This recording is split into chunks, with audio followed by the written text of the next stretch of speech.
एक बहरूपिया मदारी रूप बदल बदल कर लोगों को बेवकूफ बनाता। उसका फन इतना कमाल था कि बड़े बड़े बादशाहों से शर्त लगाकर जीत जाता और उन्हें हराकर उनसे बड़े बड़े इनाम ले लेता। फिर एक दिन उस मदारी की मुलाकात औरंगजेब बादशाह से हुई तो लोगों ने औरंगजेब को बताया, बादशाह सलामत, यह वही मदारी है जो अपना रूप बदलकर किसी को भी धोखा दे देता है। यह अपनी जिंदगी में बड़े बड़े बादशाहों को हरा चुका है। जब यह रूप बदलता है तो इसे कोई भी पहचान नहीं पाता। औरंगजेब बादशाह ने जब यह सुना तो उस मदारी को अपने पास बुलाकर कहने लगा, मैंने सुना है कि तू बहुत बड़ा बहरूपिया है, अपना रूप बदलकर बड़े से बड़े दानिश्वर इंसान को भी धोखा दे देता है। तो उस मदारी ने कहा, बादशाह अगर यकीन नहीं है तो आजमा कर देख लो। औरंगजेब ने कहा, चलो सही है, शर्त लगा लो।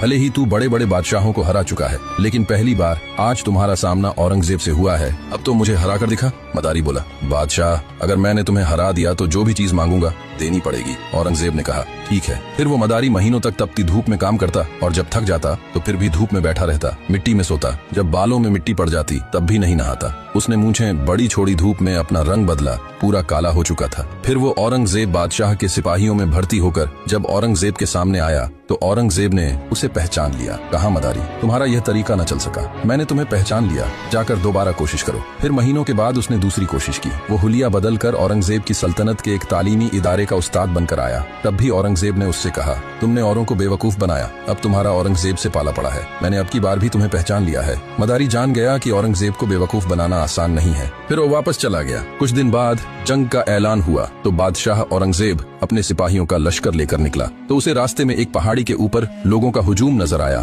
तो औरंगजेब वहां रुका और अपने एक सिपाही से कहने लगा, पहाड़ी के ऊपर जाकर पता लगाओ कि क्या माजरा है जो इतने लोग यहाँ जमा होकर लाइनों में लगे हैं। सिपाही ने वापस आकर कहा, बादशाह सलामत, पहाड़ी पर गाड़ के अंदर एक नूरानी चेहरे वाले बुजुर्ग बैठे हुए हैं, लोग उनसे दुआएं करवा रहे हैं। औरंगजेब ने सिपाहियों से कहा, तुम यहाँ ठहरो, मैं भी उस बुजुर्ग से दुआएं लेकर आता हूँ। जब उसका नंबर आया तो अंदर गया, बाबा के सामने घुटने टेक कर बैठा और कहा, बाबा जंग पर जा रहा हूँ, आपसे दुआएं लेने आया हूँ ताकि फतहयाब हो सकूं। बुजुर्ग ने उसे दुआएं दी। जब औरंगजेब उठकर वापस मुड़ा तो बुजुर्ग ने पीछे से आवाज दी, देख औरंगजेब, आज तूने मुझे नहीं पहचाना, आज मैं शर्त जीत गया, मैं वही मदारी हूँ जिसके साथ तूने शर्त लगाई थी। जब बुजुर्ग ने ऐसा कहा तो औरंगजेब की आंखें फटी की फटी रह गईं और कहने लगा, वाकई मैं आज तूने औरंगजेब को हरा दिया है, आज तू मांग, तुझे क्या चाहिए। तो उसने कहा, मुझे तुम्हारे सर का हीरों वाला ताज चाहिए। औरंगजेब ने उसे ताज उतार कर दिया और वापस मुड़ा तो उसने पीछे से आवाज दी, कहा, ये अपना ताज वापस ले लो, मुझे नहीं चाहिए। औरंगजेब ने वजह पूछी तो रोकर बताने लगा, बादशाह मैंने मुस्तफा के गुलामों वाला यह झूठ मूठ का हुलिया बनाया तो बादशाह का ताज भी मेरे कदमों में आ गया।